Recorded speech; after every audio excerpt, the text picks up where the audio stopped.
क्या क्या बात तो सुनो मेरी तुम। क्यों? अब भी कुछ बचा है कहने के लिए? मैं जानता हूं तुम मुझसे नाराज हो क्योंकि मैंने तुमसे झूठ बोला है, मगर जानते हो क्यों? क्योंकि उस दिन मैंने तुम्हारे चेहरे पे खुशी देखी थी और उस चेहरे पे मैं दर्द नहीं देख सकता था दया, सिर्फ इसलिए मैंने तुमसे झूठ बोला था। तुम मेरे चेहरे पे दर्द नहीं देखना चाहते थे ना, लेकिन तुमने खुशी क्यों छीन ली मेरी? हाँ? तुम जानते थे कि श्रेया से मैं अपने दिल की बात नहीं कह सकता था, मुझ में इतनी हिम्मत नहीं थी, इसलिए मैंने वो सारी बातें उस चिट्ठी में लिख दी और सोचा कि मेरा सबसे अच्छा दोस्त वो चिट्ठी श्रेया तक पहुंचाएगा। मगर इतना सब कुछ हुआ, तुमने वो चिट्ठी उसे नहीं दी। क्यों? तुमने ऐसा क्यों किया मेरे साथ? वो एक्चुअली नहीं, शायद अभिजीत तुम्हारे पास इस बात का जवाब नहीं है। मेरे जवाब की बात नहीं है दया, किसी और का जवाब है जो मैं नहीं दे सकता। किसका जवाब है? मैं नहीं बता सकता दया। अभिजीत, पहेलियों में बातें मत करो, तुम दोस्त हो ना, खुल के बात करो, खुल के बात करो। यार वो बात नहीं है, दोस्ती के लिए तो मैं अपनी जान भी दे सकता हूं। हाँ, झूठ भी बोल सकते हो। क्यों? हाँ, मैंने तुमसे झूठ बोला है, लेकिन तुम्हारे लिए झूठ बोला, तुम्हें तकलीफ ना हो इसलिए झूठ बोला। तो मुझे तकलीफ नहीं हुई? हाँ? मैं खुश हूं, मगर सिर्फ और सिर्फ तुम्हारे वजह से मैं इस तरह से खुश हूं, तुम्हारे वजह से।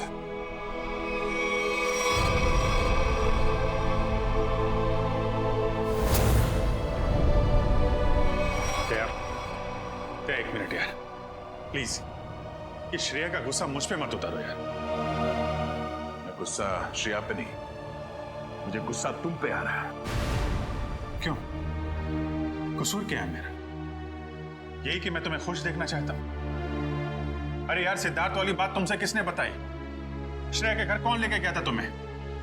अरे तुम और श्रेया एक साथ होते तो दुनिया में सबसे ज्यादा खुश मैं होता यार, मैं। मगर श्रेया और मैं एक साथ तो नहीं है ना? हाँ? और मैं खुश भी नहीं हूं। यार अब इन बातों में कुछ रखा नहीं है, भूल जाओ। ठीक है, मैं भूलने के लिए तैयार हूं, मगर मेरी दिल की तसल्ली के लिए एक बार मुझे बता दो, तुमने वो चिट्ठी श्रेया को क्यों नहीं दी? नहीं, वो उसका जवाब मैं अभी नहीं दे सकता दया यार, मुझसे मत पूछो। क्यों ना पूछूं? इस एक सवाल का सीधा असर मेरी आने वाली जिंदगी भी पड़ता है और हमारी दोस्ती पे भी। मतलब अगर इस सवाल का जवाब मैंने नहीं दिया तो हमारी दोस्ती खत्म? मैंने ऐसा नहीं कहा। अरे रहने दो यार, अगर हमारी दोस्ती इतनी सस्ती है कि एक छोटे से आंधी के झोंके से उसकी नींव डगमगा जाए, तो मुझे भी ऐसी दोस्ती में कोई दिलचस्पी नहीं है।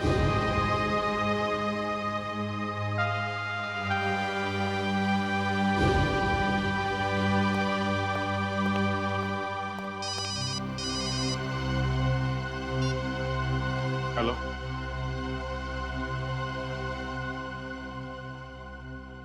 जी हाँ, सीआईडी ब्यूरो। जान खतरे में?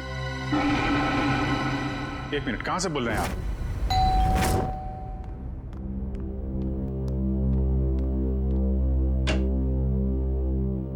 सीआईडी? जी हाँ। क्या हुआ आपकी पत्नी के साथ? सर आप बैठिए, मैं सब बताता हूँ।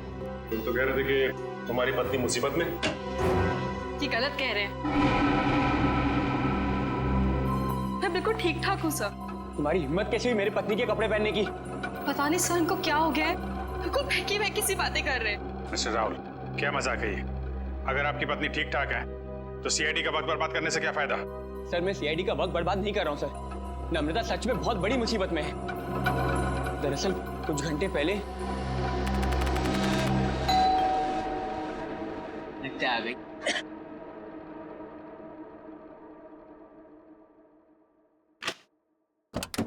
हाँ साहब, आपका नया बावर्ची साहब।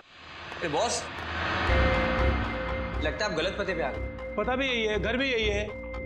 नम्रता मैम साहब ने मुझे काम पे रखा है खाना बनाने के लिए साहब। कमाल है, नमिता ने मुझे बताया नहीं कि वो एक नया बावर्ची रख रही है। बोलो साहब, खाने में क्या क्या बनाऊं साहब? अरे वो नमिता आ जाएगी थोड़ी देर में, वो ही बता देगी खाने में क्या बनाना है। तब तक एक काम करो, तुम मेरे लिए एक कप चाय बना दो। ठीक है साहब। रसोई कहाँ है साहब? उस तरफ। उस तरफ।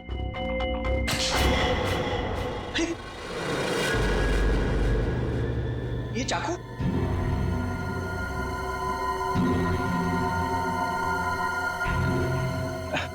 घबराइए मत साहब, इससे मैं फल काटता हूँ, भाजी काटता हूँ साहब, और मांस भी काटता हूँ साहब। ठीक ठीक, तुम जाओ चाय बना। हाँ हाँ, जाता हूँ साहब, चाय बनाता हूँ साहब। कैसे आदमी को काम पे रख दिया नमिता ने।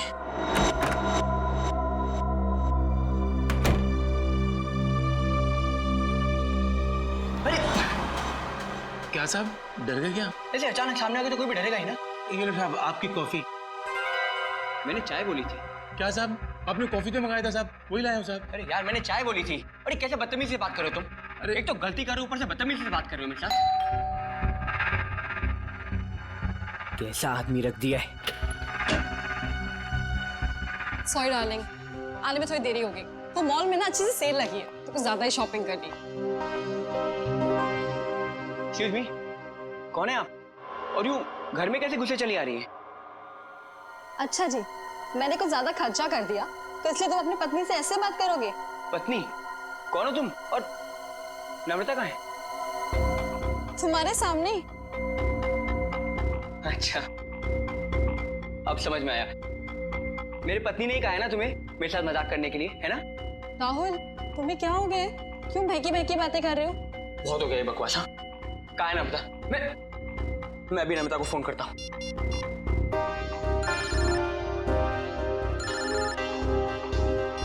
हेलो, कैसे हो? अब यकीन हो गया? बहुत हो गया ये बकवास, बहुत हो गया मजाक। कहाँ है नम्रता? बताओ मुझे, नम्रता कहाँ है? कहाँ है नम्रता? क्या किया नम्रता के साथ? राहुल, तुम ठीक तो हो? बुखार उखार तो नहीं है? छुओ मत मुझे, हाथ मत लगाना मुझे। तुम्हें नम्रता ने काम पे रखा था ना? हाँ साहब। कब रखा था? कल। यहाँ और बताओ, क्या यही नम्रता है?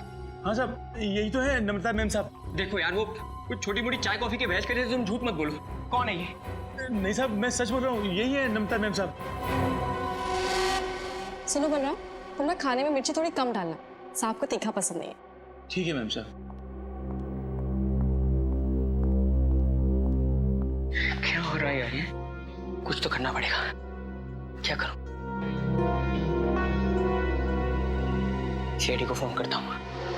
सर, तो बहुत अच्छा होगा कि फ्रेडी सर साथ में नहीं है, वरना असली और नकली पत्नी के चक्कर में वो खुद चक्कर खा जाते। ये लीजिए साहब, आप सब लोग के लिए पानी। देखिए सर, देखिए कैसे ये दोनों भैरूपी मेरे घर में घुस आए हैं। न जाने इन्होंने मेरी पत्नी नम्रता के साथ क्या किया होगा। राहुल, मैं ही तुम्हारी नम्रता हूँ। सर आप बेकार की कहानियों में अपना वक्त बर्बाद कर रहे हैं। मैं कल इनको एक अच्छे से डॉक्टर के पास लेके जाऊंगी।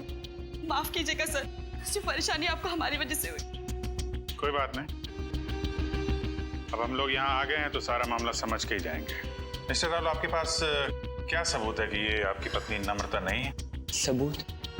हाँ है ना सर, मेरी पत्नी की तस्वीरें मेरे फोन में। क्या हो मिस्टर राहुल? हाँ? ये कैसे हो सकता है? इसमें मेरे और मेरी पत्नी की लगभग 100 तस्वीरें थी, अब एक भी नहीं है। याद आया सर, जब मैं नहाने गया था ना तो मैंने ये फोन इस टेबल पर रखा था। जरूर इसी ने वो फोटो डिलीट की है सर, इसने। मैं कह रहा हूँ। क्या बात कर रहे हैं साहब? मैं इतना महंगा फोन कभी इस्तेमाल ही नहीं किया साहब। फोटो कैसे निकालेगा साहब? सर ये झूठ बोल रहा है सर, इसी ने फोटो डिलीट की है। एक मिनट, अगर मोबाइल में फोटो नहीं है तो फिर शादी की तस्वीरें तो होगी ना आपके शादी के एल्बम में? है ना सर, पूरा एल्बम है, मैं अभी लेकर आता हूँ।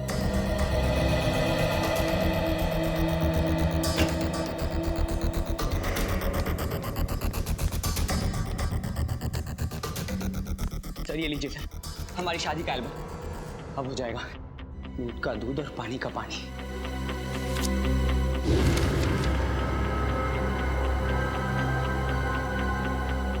आपका कहना है कि ये आपकी बीवी नम्रता नहीं है? नहीं सर, ये मेरी पत्नी नहीं है। मेरे ख्याल से आप भी ये एल्बम देख लें तो अच्छा रहेगा।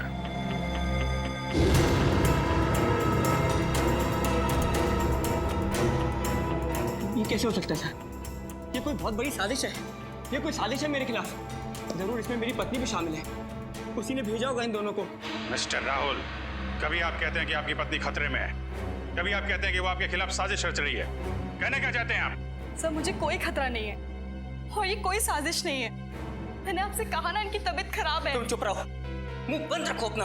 एक मिनट, आप नम्रता हैं, आपके पास कोई आईडी वगैरह है? जी हाँ सर, पासपोर्ट है, पैन कार्ड है। आपको जो चाहिए मैं दिखा सकती हूँ। प्लीज। एक मिनट।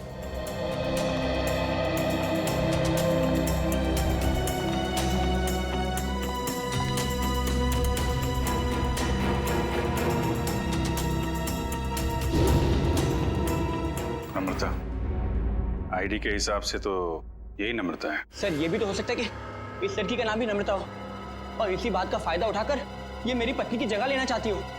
सर नाम एक हो सकता है लेकिन जन्मदिन 19 अगस्त 1986। जन्मदिन का भी एक होना ये बहुत ही बड़ा सहयोग है। क्यों राहुल? अच्छा ये बताइए कि आपकी पत्नी का जन्मदिन भी क्या इसी दिन आता है? हाँ सर, तारीख तो वही है पर ये सहयोग भी तो हो सकता है ना सर। ये संयोग है, वो संयोग है। मिस्टर राहुल, हम आपकी बात पे यकीन करें तो करें कैसे और क्यों? सर मैं सच कह रहा हूँ सर, ये झूठ बोल रही है। तुम नम्रता हो ना, तो ये बताओ कि हमारी शादी की सालगिरह कब है? बताओ ना हमारी शादी की सालगिरह कब है? देखा सर, ये नहीं जानती है, ये झूठ बोल रही है। बताओ ना हमारी शादी की सालगिरह कब है? 14 फरवरी। सर राहुल मुझसे बहुत प्यार करते हैं। वैलेंटाइंस डे पे गोवा में हमने शादी की थी। सर ये पूरी तैयारी कर कर आई है। इसने मेरे पत्नी से सब पहले ही पूछ लिया होगा। कोई और सवाल पूछ के देखो। हाँ, ये बताओ कि तुमने चॉकलेट कहाँ छिपाई? चॉकलेट? ये चॉकलेट का क्या चक्कर है? सर मुझे डायबिटीज है पर फिर भी मुझे चॉकलेट खाना पसंद है। इससे नम्रता अक्सर मेरी लाई हुई चॉकलेट छिपा देती है, जो बात इसे नहीं पता। अगर तुम नम्रता हो तो बताओ कि तुमने चॉकलेट कहाँ छिपाई है? बताओ तुमने चॉकलेट कहाँ छिपाई?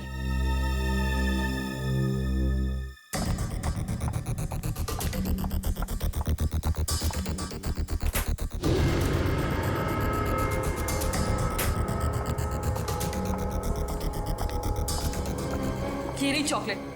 मैं तुम्हें खाने नहीं दूंगी, डायबिटीज है तुम्हें। मुझे डायबिटीज नहीं है, मुझे दे दीजिए। अब क्या कहना आपको मिस्टर राहुल? सर ये लोग पूरी तैयारी कर कर आए हैं। ठीक है, एक पल के लिए हम आपकी बात मान लेते हैं, लेकिन ये आपकी पत्नी है या नहीं, इसका जवाब तो इस घर में ही मिलेगा। तलाशी लो घर की।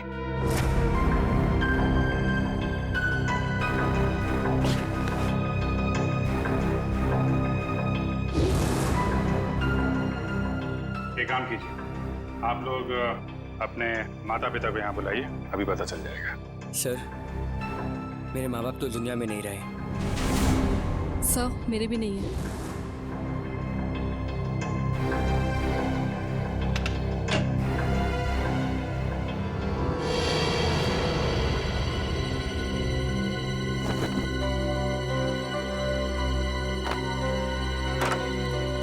पंकज, ऐसी जगह पे ये डस्टबिन कैसे पड़ा? तो कोई रिश्तेदार दोस्त वो तो होंगे इस शहर में ना, उनको बुलाइए। सर दरअसल हम कुछ ही दिन पहले बैंगलोर से यहाँ शिफ्ट हुए हैं। यहाँ हम किसी को भी नहीं जानते। ओह, तो तुमने ये भी पता लगा लिया है?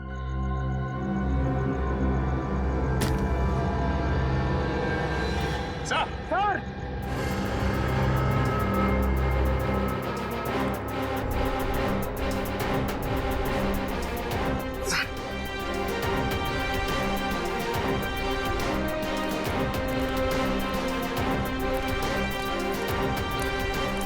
सर, लाश।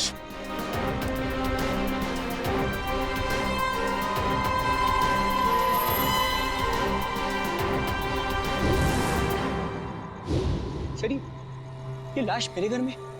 ये कौन सा खेल खेल रहे हो तुम राहुल? पहले पति पत्नी का झगड़ा सुलझाने के लिए यहाँ बुलाया, फिर तुम्हारे घर से एक लाश निकली है। किसकी लाश है ये? सर मुझे कुछ नहीं पता सर। सर मैं इसे जानता भी नहीं।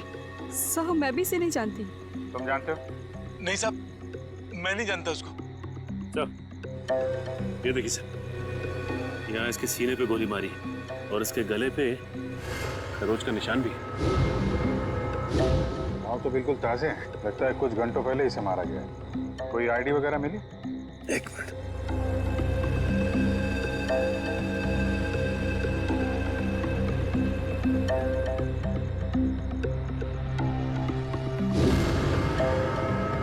मिस्टर, इसका नाम पुलकित रॉबिन है।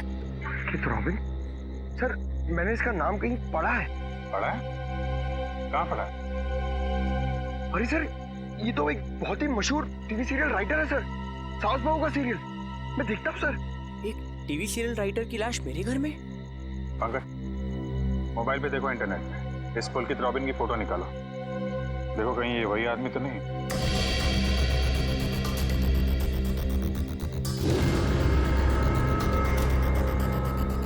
ये तो वही है सर, ये मर गया। अरे उस शो का क्या होगा? मैं तो हर एपिसोड देखता था। अभी अभी एक नया अच्छा ट्रैक चालू हुआ था। सर मैं तो ये सब में फंस नहीं जाऊंगा ना सर? मिस्टर राहुल, तुम्हारे घर से एक लाश मिली है। लाश जब तक खूनी पकड़ा नहीं जाता आप सब लोग हिरासत में रहेंगे। सचिन घर सीज कर दो और इस पुलकित रॉबिन का एड्रेस निकालो। अब राधिका समीर से कहेगी दूर हो जाओ मेरी नजरों से, मैं तुम्हारी शक्ल भी नहीं देखना चाहती। समीर राधिका की नजरों से दूर हो ना हो, लेकिन हम सीआईडी वाले आपकी नजरों से दूर नहीं होने वाले। सीआईडी और मेरे घर में? जी वैसे आप राइटर्स लोगों का काम बहुत मुश्किल होता है ना, इतना पेचीदा ताना बाना मुनना पड़ता है, कभी कहानी का, कभी किरदारों का और कई बार खून का।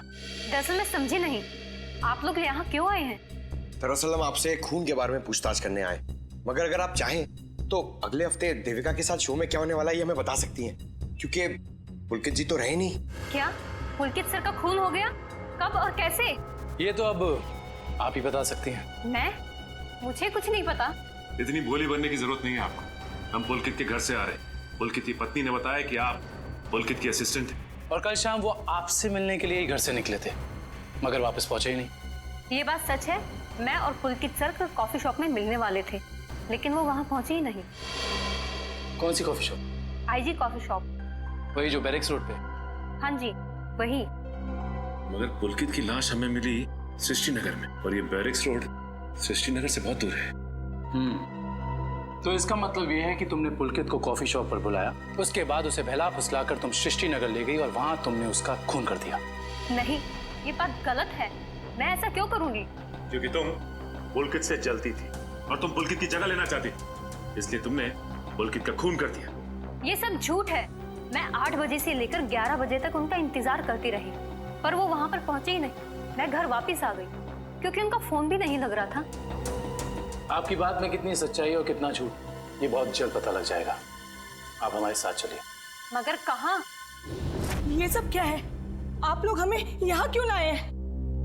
कोई कुछ बता क्यों नहीं रहा है हमें? एक मिनट, शांत हो जाए मैडम, सब कुछ पता चल जाएगा। मैं पुलकित की पत्नी हूँ और आप मुझ पर भी शक कर रहे हैं। हम किसी पर शक नहीं कर रहे, हम अपनी ड्यूटी कर रहे हैं। ये आप प्लीज अपना हाथ आगे बढ़ाइए, हम लोगों को आपके खून के सैंपल्स लेने हैं। खून का सैंपल? मगर क्यों? क्योंकि पुलकित की गर्दन पर हमें कुछ खरोंच के निशान मिले और उस खरोंच में नेल पॉलिश के ट्रेसेस हैं। इसका मतलब साफ है, पुलकित के खून में किसी लड़की का हाथ है। लाइए हाथ आगे कीजिए। फिलहाल इस केस में लड़कियां सिर्फ आप तीनों ही। सर आप लोग खूनी को ढूंढने में इतनी मेहनत करें, प्लीज मेरे पत्नी को भी ढूंढिए ना। न जाने नम्रता किस हाल में होगी, कहाँ होगी। फिर वही बात राहुल, कब तक खेलोगे ये खेल? और मैं एक बार नहीं बार बार कह चुकी हूँ कि मैं ही तुम्हारी नम्रता हूँ। चुप हो जा तुम, कितना झूठ बोलोगी? क्या चाहिए तुम्हें? पैसे चाहिए ना? कितने पैसे चाहिए तुम्हें मेरे घर और मेरी जिंदगी से जाने के लिए? क्या? मैं और पैसे? कैसी बात कर रहे हो तुम राहुल? मिस्टर राहुल, आपके पास आपकी पत्नी का फोटो नहीं है, चेहरा तो याद है, कम से कम उनका स्केच तो बनवा सकते हैं। जी सर, जरूर। ये बाल आगे से, हाँ यहाँ से थोड़े और लंबे। सर, हमारे क्रिमिनल डेटाबेस में इस बावर्ची का कोई रिकॉर्ड नहीं है। देखा साहब, मैं बोल रहा था ना साहब, मैं एकदम निर्दोष है साहब, मुझे जाने दो ना साहब। ठीक है, तुम जा सकते हो, मगर याद रख तुम शहर से बाहर नहीं जाओगे और जब भी बुलाया जाए ब्यूरो आ जाना। ठीक है। पता नहीं किसका स्केच बनवा रहे हैं ये, मैं तो यहाँ बैठी हूँ। Sir. Okay, thank you Paresh. तो राहुल, स्केच ठीक बना? हाँ सर, बिल्कुल यही है मेरी पत्नी नम्रता। और मैं कौन हूँ? इसकी सौतन? पता नहीं सर, किस लड़की का चेहरा है ये, किसका चेहरा बनवाया इन्होंने, मुझे तो समझ में नहीं आ रहा। किसकी नजर लगी है हमारी हंसती खेलती जिंदगी को? सर, इसके आंसू पे मत जाइए, ये मगरमच्छ के आंसू है। ये इन्हें हथियार बना के मेरे खिलाफ इस्तेमाल करना चाहती है, मुझे फंसाना चाहती है सर। राहुल, अगर तुम्हें मेरे साथ नहीं रहना तो साफ साफ कह दो ना, मैं तुम्हें डिवोर्स दे दूंगी। पर ये सब ड्रामा करने की क्या जरूरत है? सर ये पुलकित के कॉल रिकॉर्ड्स हैं। उसने जेनिफर के साथ में शाम को 5 बजे बात की थी और ठीक 1 घंटे बाद उसे लैंडलाइन नंबर से फोन आया था सर। अच्छा, ये लैंडलाइन नंबर है किसका, कुछ पता किया? हाँ sir, Bhavesh imports and exports नाम है कंपनी का। क्या कहा आपने? Bhavesh imports and exports? हाँ, क्यों? आप इस कंपनी के बारे में जानती हैं? हाँ सर, मैं जानती हूँ। राहुल इसी कंपनी में तो काम करते हैं। आप लोग मेरी तरफ इस तरह क्यों देख रहे हैं? मैंने उसे फोन नहीं किया है सर, मैं तो उस पुलकित को जानता तक नहीं हूँ। बुधवार शाम 6 बजे तुम अपने ऑफिस में थे या नहीं? 6 बजे ठीक तरह याद तो नहीं आ रहा, पर शायद तब तक मैं ऑफिस से निकल गया था सर। देखो राहुल, शायद से तो काम नहीं चलेगा। सर, अगर आप लोगों को मेरे पे विश्वास नहीं है तो आप लोग मेरे ऑफिस चल के पूछताछ कर सकते हैं। ठीक है, तो चलकर पूछताछ कर लेते हैं तुम्हारे ऑफिस में, और ये भी पता कर लेते हैं कि जो स्केच तुमने बनाया है ऐसी कोई लड़की है भी या नहीं। एक बार शर्मा जी को पहुंचा दीजिए, मैंने चेक कर लिया। उन्हें बोलिए टेंडरिंग का प्रोसेस चालू था। अरे राहुल, तुम यहाँ पर इस वक्त और आज ऑफिस नहीं है? और ये लोग कौन है? सर, ये लोग सीआईडी से। सीआईडी? जी सर। क्या बात है, बताओ। क्या बताऊं सर, मैं एक बहुत बड़ी मुश्किल में फंस गया हूँ। कैसी मुसीबत? लाश मिली इनके घर के बैकयार्ड से। व्हाट? ये मैं क्या सुन रहा हूँ? कहीं तुम्हारा इसमें कोई हाथ तो नहीं है? नहीं सर, मेरा इसमें कोई हाथ नहीं है। मैं तो उस पुलकित रॉबिन नाम के आदमी को जानता तक नहीं जिसकी लाश मेरे घर से मिली है। मिस्टर भावेश, आप अपने जरा सारे स्टाफ को बुलाएंगे? सुमित,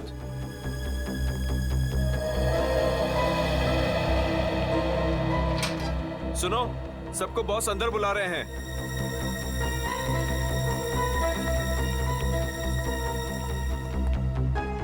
इस फोटो को देखिए, ये आदमी पुलकित है जिसकी लाश हमें राहुल के घर से मिली।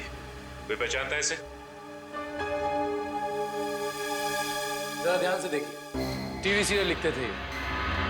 आप इसे पहचानते हैं या इनसे जुड़े किसी आदमी को जिनका इनके साथ संबंध हो? ऐसा तो हो नहीं सकता कि आप में से कोई भी इन्हें नहीं जानता, क्योंकि आपके ऑफिस के लैंडलाइन से फोन किया गया था शाम को 6 बजे बुधवार। व्हाट?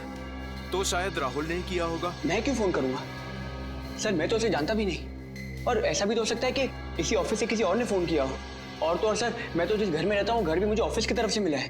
Interesting, very interesting. आप में से किसी को याद है कि बुधवार को राहुल कितने बजे तक ऑफिस में था? हाँ सर, 5:30 बजे तक। 5:30 बजे, और पुलकित को फोन किया गया 6 बजे। हरीश जी, बहुत बहुत शुक्रिया हमारी दुविधा दूर करने के लिए। Thank you. हरीश, क्या तुम मेरा एक काम और करोगे? हाँ बोलो। तुम्हें याद है तुम वो इम्पोर्टेंट पेपर्स लेकर मेरे घर आए थे? हाँ याद है। तब तुम मेरे पत्नी नम्रता को मिले थे ना? हाँ राहुल, लेकिन उस बात का इस खून से क्या लेना देना है? लेना देना है, क्योंकि एक अनजान औरत मेरे घर में घुस आई है और मेरे पत्नी होने का नाटक कर रही है। क्या तुम प्लीज उसे चल के मेरे लिए पहचान सकते हो? हाँ श्योर। कहाँ है वो औरत? नीचे हमारी गाड़ी में बैठी हुई, आइए हमारे साथ। देखना सर, अब इस औरत का भांडा फूट जाएगा। धीरज रखिए, अभी पता चल जाएगा। अरे हरीश जी, कैसे हैं आप? हेलो नम्रता, मैं ठीक हूँ, तुम कैसी हो? क्या बताओ, पता नहीं राहुल को क्या हो गया है। हरीश, ये तुम क्या कह रहे हो यार? ये मेरी पत्नी नम्रता नहीं है। व्हाट? ये कैसी बात कर रहे हो राहुल? यही तो नम्रता है, तुम्हारी पत्नी, जिससे तुमने मुझे मिलवाया था। अब क्या कहना है मिस्टर राहुल आपका? है कोई जवाब आपके पास? हरीश, लगता है तुम्हारी आंखों का नंबर बढ़ गया है। जाके अपनी आंखें टेस्ट करवाओ। तुम एक ही बार मिले इसलिए शायद इसे पहचान नहीं पा रहे हो। हाँ मिस्टर राहुल, मेरे चश्मे का नंबर जरूर बढ़ गया है, लेकिन मेरी याददाश्त कमजोर नहीं हुई है। यही नम्रता है। यकीन नहीं होता ये सब में तुम भी शामिल हो। सर, मैं कह रहा हूँ पुलकित के खून में ना इसी का हाथ है। अरे ये कैसी बात कर रहे हो राहुल? तुम्हारा दिमाग खराब हो गया? सर, ये झूठ बोल रहा है। मैं ठीक कह रहा हूँ सर। राहुल, ठीक और गलत का फैसला हम लोग करेंगे, आप नहीं। सर, मैं आपको कुछ बताना चाहती हूँ। सर, कुछ साल पहले राहुल को एक मानसिक बीमारी थी और शायद उन्हें वो बीमारी वापस हो गई है। क्या? इतनी बड़ी बात तुमने हमसे छुपाई क्यों? ये भी पता कर आई हो तुम? सर, ये सच है कि मुझे बीमारी थी, पर अब मैं बिल्कुल ठीक हूँ। अब चाहे तो बैंगलोर में मेरे साइकियाट्रिस्ट से बात कर सकते हैं। हाँ सर, मैं भी वही कह रही हूँ। ये बिल्कुल ठीक हो गए थे, पर शायद इन्हें दोबारा दौड़ना पड़ रहा है। ये मुझे पहचानने से इनकार कर रहे हैं। सर, शायद इन्होंने ही पुलकित को मारा होगा। चुप हो जाओ तुम। एक तो मेरी बीवी को गायब कर दिया, ऊपर से मेरे पे झूठा इल्जाम लगा रही है। मैं ऐसे जान से मार दूंगा। पीछे हो। क्या बिगाड़ा है मैंने राहुल तुम्हारा? सर प्लीज, राहुल को अपनी कस्टडी में ले लीजिए सर। देखिए ना, अपनी पत्नी को दिन दहाड़े जान से मारने की धमकी दे रहा है ये। पुलकित का खून राहुल ने किया है या किसी और ने, इसका पता तो हम लगा ही लेंगे। मगर ऐसा तो हो नहीं सकता कि पुलकित को मरते हुए किसी ने देखा या सुना ना हो। उस मोहल्ले के लोगों से पूछताछ करनी होगी। सर, आसपास के सभी घरों में हमने पूछताछ कर ली है, बस ये एक आखिरी घर बाकी है। चलो यहाँ भी पूछ के देखते हैं। संभल के।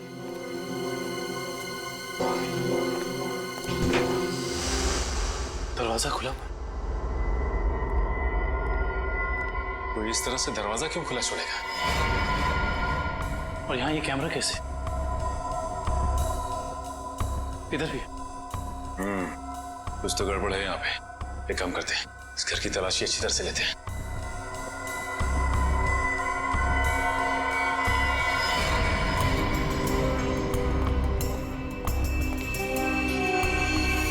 सर जल्दी आइए।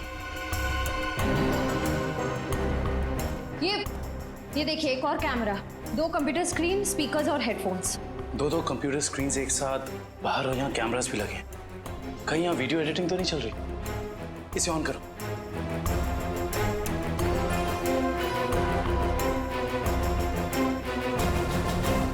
हाँ साहब, आपका नया बावर्ची साहब। लगता है आप गलत पते पे आ गए। नम्रता मैम ने मुझे काम पे रखा है खाना बनाने के लिए। चाय बनाता हूँ साहब। अरे जाओ ना। अभी क्या है? सॉरी डार्लिंग, आने में देर हो गई। वो मॉल में ना सेल लगी थी, तो कुछ ज्यादा ही शॉपिंग करनी। माय गॉड, कोई कैमरा लगा के राहुल के घर पे नजर रखे हुए। क्या हुआ आपकी पत्नी के साथ? सर आप बैठिए, मैं सब बताता हूँ। सिर्फ राहुल की नहीं, सीआईडी की भी। मैं तो बिल्कुल ठीक ठाक हूँ। सर, एक बात समझ में नहीं आ रही है, इतनी दूर से सीआईडी का वक्त बर्बाद करने से क्या फायदा है? मगर ये आवाज इतनी क्लियर कैसे आ रही है? मैं भी आया। सर,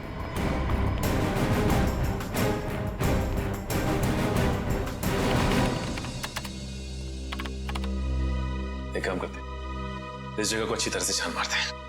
हो सकता है यहाँ कुछ मिल जाए। हाँ?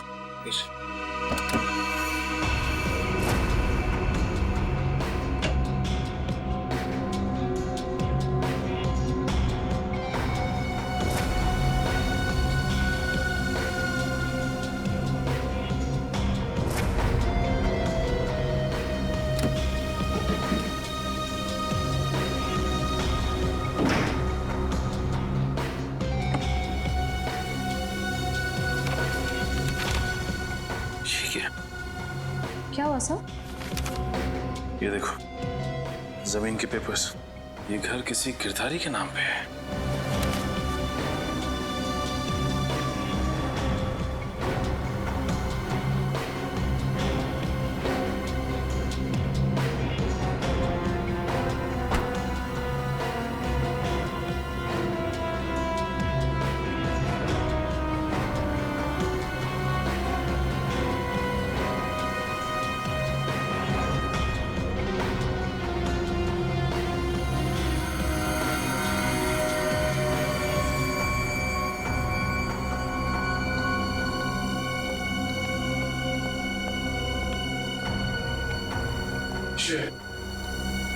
तुम्हारे सारे सवालों का जवाब ये माइक है जो मुझे राहुल के घर से मिला। स्पीकर के अंदर छुपा के रखा हुआ था। इसका मतलब गिरधारी जो राहुल के घर पर नजर रखे हुए था उसी ने माइक लगाया यहाँ पे। कौन गिरधारी? अरे दुष्यंत, ये घर के कुछ पेपर्स मिले जिसमें लिखा है कि गिरधारी इस घर का मालिक है। आप लोग सुंदर जी के मेहमान हैं? तुम कौन हो? जी मैं तो यहाँ पर किराए पर रहता हूँ, पर आप लोग कौन हैं? हम लोग सीआईडी से। सीआईडी? जी हाँ, सीआईडी। देख के लगता है कि तुम कहीं बाहर से आ रहे हो। यहाँ सर मैं तो अभी गोवा से आ रहा हूँ, पर आप लोग यहाँ पर सुंदर जी ने कहीं कुछ। एक मिनट, ये सुंदर कौन? सर जब मैं यहाँ से जा रहा था तो मैंने ये घर सुंदर नाम के एक अंकल को किराए पर दिया था। क्या बात, तुम खुद यहाँ पे किराए पे रहते हो और ये घर तुमने किसी को किराए पे दे दिया? सर मैंने सोचा कि गोवा जाने का खर्चा निकल आएगा सर, इसलिए। और गिरधारी जी जिनका ये घर है वो कहाँ है? सर वो तो लंदन में रहते हैं सर, साल में सिर्फ एक बार ही इंडिया आ पाते हैं। ओह, उसी का फायदा उठा रहे हो तुम? ये कंप्यूटर कैमरास तुम्हारे? नहीं सर, ये सब मेरा नहीं है सर। झूठ बोल रहे हो तुम राहुल के घर पे नजर रखे हुए थे, जासूसी कर रहे थे उस पे। जासूसी? सर मैं राहुल के ऊपर जासूसी नहीं कर रहा था सर। देखो हमने रिकॉर्डिंग देख ली है, सच सच बताओ। मैडम मैं तो कॉलेज में पढ़ता हूँ, इतनी सारी महंगी चीजें मैं कहाँ से लाऊंगा? तो फिर ये सारी की सारी चीजें किसकी है? उस आदमी की जिसे तुमने किराए पे रखा हुआ, सुंदर? सर हो सकता है सर। नंबर दो सुंदर का। सर पिछले हफ्ते गोवा में मेरा मोबाइल चोरी हो गया था तो तुम्हारे सारे नंबर्स चले गए। जी बहुत अच्छा बहाना है। अपना मोबाइल नंबर दो। सुंदर का नंबर हम तुम्हारे मोबाइल रिकॉर्ड से निकाल लेंगे। सर सालुंके सर की डीएनए रिपोर्ट आ गई है। पुलकित के खरोचों में जो नेल पॉलिश के अंश मिले थे वो ना ही नम्रता के थे, ना ही संजना के और ना ही जेनिफर के। मतलब इस केस में कोई और औरत भी शामिल है? सर हो सकता है वो स्केच वाली औरत हो जिससे राहुल अपनी बीवी कह रहा है। हो सकता है। जब तक हमें उस औरत के बारे में कुछ पता नहीं चल जाता कुछ कह नहीं सकते। क्या हुआ, उस नेल पेंट के बारे में कुछ पता चला क्या?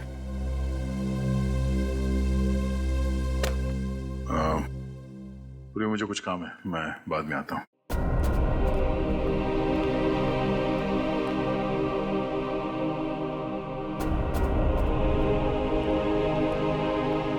सर जतिन के फोन रिकॉर्ड्स चेक करिए। सुंदर का नंबर तो नहीं मिला, मगर किसी मनीष नाम के आदमी का नंबर मिला है। करता क्या है मनीष? सर कैमरास और रीडिंग मशीन किराए पे देता है। मनीष? इस मनीष से मिलना पड़ेगा। सर यही है वो सुंदर अंकल जिन्हें मैंने अपना घर किराए पे दिया था। कौन सुंदर? मैं मनीष हूँ। गलत बात है मनीष जी, आप इतने महंगे कैमरा इक्विपमेंट्स ऐसे ही खुले घर में छोड़ा है। इन्हें तो अरेस्ट करना होगा। बिल्कुल।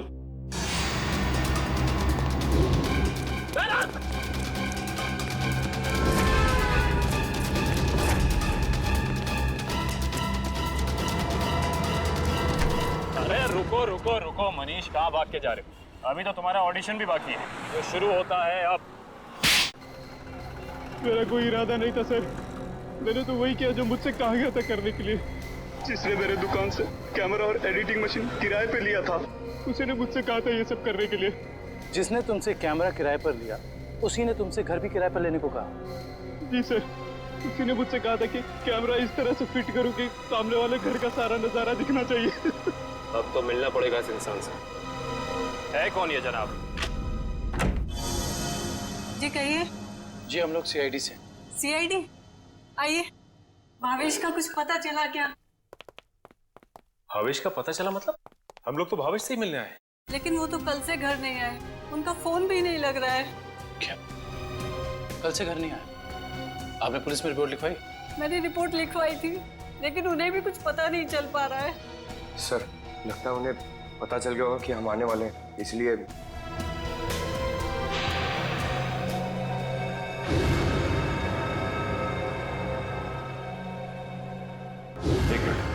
क्या ये आपके पति भावेश है? जी हाँ। ये केस तो और पेचीदा बनता जा रहा है। सब मेरे पति भावेश को ढूंढ निकालिए। देखिए मैम, आप चिंता मत कीजिए, अब भावेश का नंबर दीजिए हमें। जी 197985643।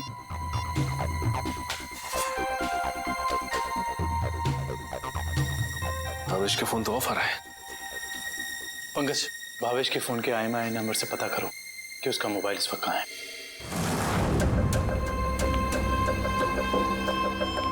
मैं आखिरी बार पूछ रही हूँ भावेश तुमसे, वो सीढ़ी तुमने कहाँ रखी है? नहीं बताऊंगा मैं मर भी जाऊँ ना तो तुम्हें भी साथ लेकर डूबूंगा, समझ गई तुम? मैं डूबू या ना डूबू, पर तुमने अपनी जिंदगी जी ली है। याद कर लो अपने भगवान को।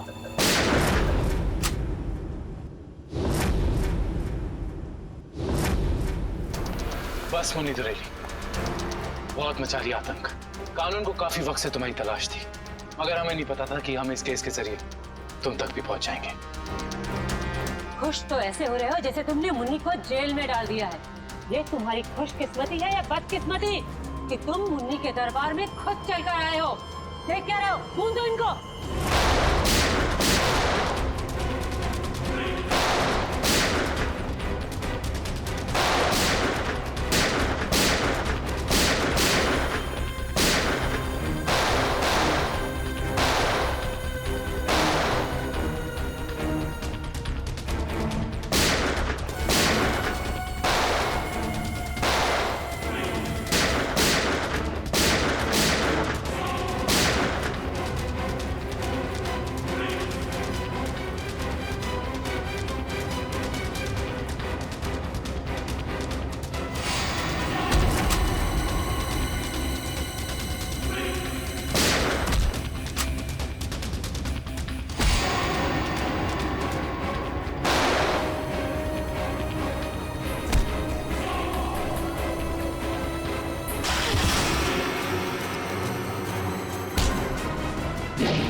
मुझे भावेश ने नम्रता को अगवा करने के लिए कहा था। क्यों भावेश, क्या बिगाड़ा था नम्रता ने तुम्हारा? बहुत लंबी कहानी है। कोई बात नहीं मिस्टर भावेश, CID के पास मुजरिमों की दास्तान सुनने के लिए हमेशा वक्त रहता है। शुरू कीजिए अपनी कहानी। ये उस वक्त की बात है जब मैं शहर में नया नया आया था। टेलीविजन की दुनिया में लेखक के तौर पर नाम कमाना चाहता था। अलग अलग तरह की कहानियां लिखी, अलग अलग तरह के किरदारों को जन्म दिया। मेरी आंखों में सिर्फ एक ही सपना था कि किस तरह मेरी कहानी छोटे पर्दे पर साकार हो जाए। मगर तुम्हारा तो इंपोर्ट एक्सपोर्ट का बिजनेस था ना? क्योंकि मेरे साथ कुछ ऐसा हुआ जिसने मुझे मजबूर कर दिया अपने सपनों को कुचलने के लिए। जिसके साथ मैं किराए के घर में रहता था, जिसे मैं अपना दोस्त समझता था, उसने मुझे धोखा दिया। उसने मेरी कहानी चुराई और एक चैनल में बेच दी और रातों रात अमीर बन गया। हर तरफ उसी के चर्चे, उसी की बातें। मैं ये सदमा बर्दाश्त नहीं कर पाया और फिर मैंने अपने करियर को नई दिशा दी और भावेश इंपोर्ट एक्सपोर्ट का बिजनेस शुरू कर दिया। मगर इस सब का मेरी किडनैपिंग से क्या लेना देना है? ये बात सच है कि मैंने अपनी लाइन बदल दी थी, लेकिन ये भी सच है कि मेरे अंदर एक राइटर छुपा हुआ है। टेलीविजन में कुछ कर गुजरने का जुनून है मेरे अंदर। मैंने वापस कलम उठाई और एक अनोखे रियलिटी शो का कॉन्सेप्ट लिख डाला, जिसमें पति पत्नी में से किसी एक की जगह एक अजनबी अगर उनके घर आ जाए तो फिर उस पार्टनर की क्या प्रतिक्रिया होगी। इस तरह का रियलिटी शो लिखा था मैंने। क्या ये सब एक रियलिटी शो था? चैनल को मेरा कॉन्सेप्ट बहुत अच्छा लगा, लेकिन वो ये जानना चाहते थे कि इसे पर्दे पे कैसे उतारा जाए। तो मैंने एक पायलट एपिसोड बनाने के बारे में सोचा और एक्सपेरिमेंट के तौर पर मैंने अपनी कंपनी में आए हुए नए एम्प्लॉय राहुल को शामिल किया। वाह, कमाल है। अगर तुम एक रियलिटी शो ही बनाना चाहते थे तो एक जायज ढंग से भी बना सकते थे। फिर कानून को अपने हाथ में लेने की क्या जरूरत थी तुम्हें? मैंने कोशिश तो की थी जायज तरीके से करने की, लेकिन किसी ने मेरी मदद नहीं की। तो मैंने सोचा कि क्यों ना कुछ दिनों के लिए नम्रता को अगवा कर लिया जाए और फिर मैं अपने 2 कलाकारों बावर्ची और नकली नम्रता को उसके घर भेज दूंगा और काम होने के बाद असली अमृता को फिर उसके घर भेज देता। और इसमें वो टीवी राइटर पुलकित रॉबिन, वो कहां से आ गया? पुलकित रॉबिन ही वो शख्स है जिसने मेरे आइडियाज, मेरी कहानी चुराई और मशहूर हो गया। उसे पता चल गया था कि मैं चैनल में कुछ बड़ा रियलिटी शो का आइडिया लेकर जाने वाला हूं। बस उसी की जासूसी करने के लिए यहाँ पर आया हूँ। आज तो पता लगाना ही पड़ेगा तो भावेश कौन सा बड़ा कंसेप्ट चैनल वाले को बेचने वाला है।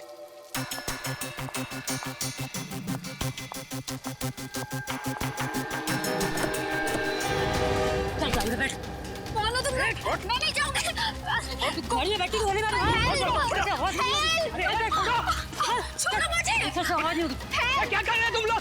छोड़ो उसको। क्या कर रहे हैं तुम लोग? छोड़ो। बेवजह मारा गया, अब तू भी नहीं चाहती है? बैठ।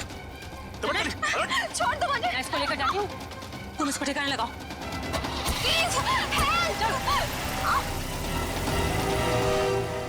घर पहुंचकर जब मैं मेरे लगे हुए कैमरा की फुटेज देख रहा था, तब मैंने देखा कि इस मुन्नी ने पुलकित का खून कर दिया है और मेरे बने बनाए प्लान को चौपट कर दिया। मैं उसे मारना नहीं चाहती थी, वो खुद बीच में आ गया था। और जब आप लोग मेरे ऑफिस आए तब आप लोगों को देखते ही मैं समझ गया कि अब सीआईडी से बचना नामुमकिन है। मैं बहुत घबरा गया था और उसी घबराहट में मैं यहाँ मुन्नी से मिलने आ गया। मुन्नी, तुमने मुझे फंसा दिया। पता है सीआईडी मेरे ऑफिस तक चली आई। एक तो पुलकित को मारा, ऊपर से उसकी लाश मेरे घर में छुपा दी। बोला था ना सेठ, लड़का लोगों को नहीं पता था कि तुम्हारा घर राहुल की कंपनी में आता है। अरे मैंने तुम्हें सिर्फ किडनैप करने के लिए कहा था, वो भी कुछ दिनों के लिए, पर तुमने पूरा रायता फैला दिया। याद रखना मुन्नी, अगर सीआईडी ने मुझे गिरफ्तार किया ना तो मैं तुम्हारी सारी पोल खोल दूंगा। बता कहाँ रखा है? बोल। नहीं बताऊंगा। नहीं। इसको भी बांध दे। मुन्नी ठीक नहीं कर रही हो। तो वो टेप कहाँ है जिसमें मुन्नी की रिकॉर्डिंग थी? मेरे मैनेजर हरीश के पास। सिर्फ वही एक शख्स था जिसे मेरे रियलिटी शो के आइडिया के बारे में पता था। और वो माइक, वो कब लगाया राहुल के स्पीकर में? वो स्पीकर राहुल का नहीं था, वो स्पीकर भी गिफ्ट के तौर पर मैंने राहुल के घर भिजवाया था। जब हरीश उसके घर फाइल लेकर गया तो उसी के साथ मैंने स्पीकर भिजवा दिया था। लेकिन आपने हमारे विश्वास के साथ खिलवाड़ किया है भावेश जी। मुझे माफ कर दीजिए, मैं तो बस ये सोच रहा था कि टेलीविजन में मुझे नाम कमाने का इससे अच्छा मौका नहीं मिलेगा, बस इसीलिए मैंने ये सब कुछ किया। मुन्नी को तो फांसी होएगी, तुम्हारा जुर्म भी कुछ कम नहीं है भावेश। बिल्कुल, क्योंकि मिस्टर भावेश आपने एक किडनैपिंग करवाई और उस दौरान एक आदमी का खून हुआ है। आपके भविष्य का फैसला तो अब अदालत करेगी। सर क्या हुआ है? आप लोग मुझे बता क्यों नहीं रहे? जरा रुको, अभी पता चल जाएगा।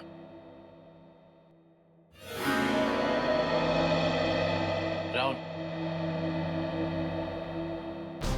राहुल। नम्रता, तुम ठीक तो हो?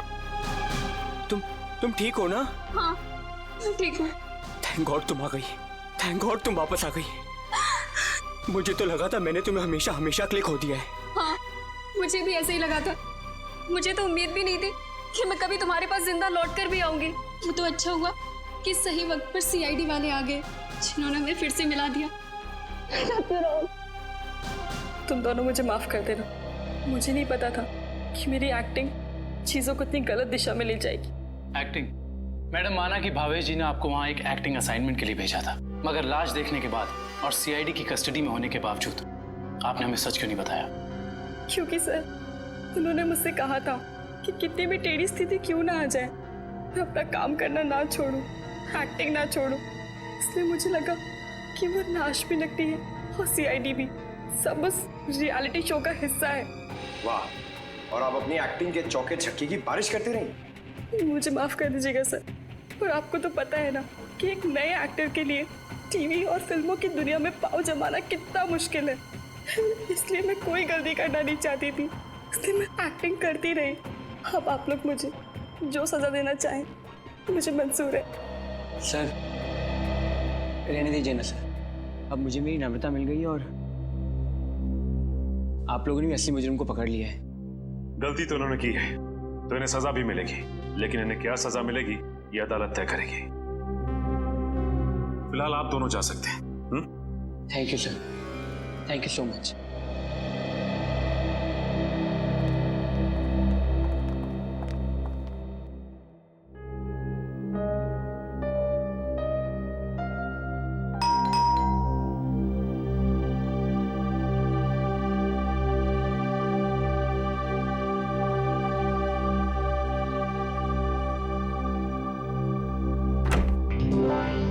तारिका, आओ। अच्छा हुआ तुम आ गई। सब ठीक है ना अभिजीत? नहीं, इस वक्त बुलाया इसलिए पूछ रही थी। नहीं, वो एक्चुअली मुझे तुमसे कुछ जरूरी बात करनी थी। कितने परेशान लग रहे हो, क्या बात है? एक्चुअली समझ नहीं पा रहा हूँ मैं तुमसे कैसे बताऊं। मैं समझ गई, दया के बारे में ना? मैं जानता हूँ ये सुनकर तुम्हें बहुत धक्का लगेगा, और इससे पहले मेरी हिम्मत जवाब दे जाए, मैं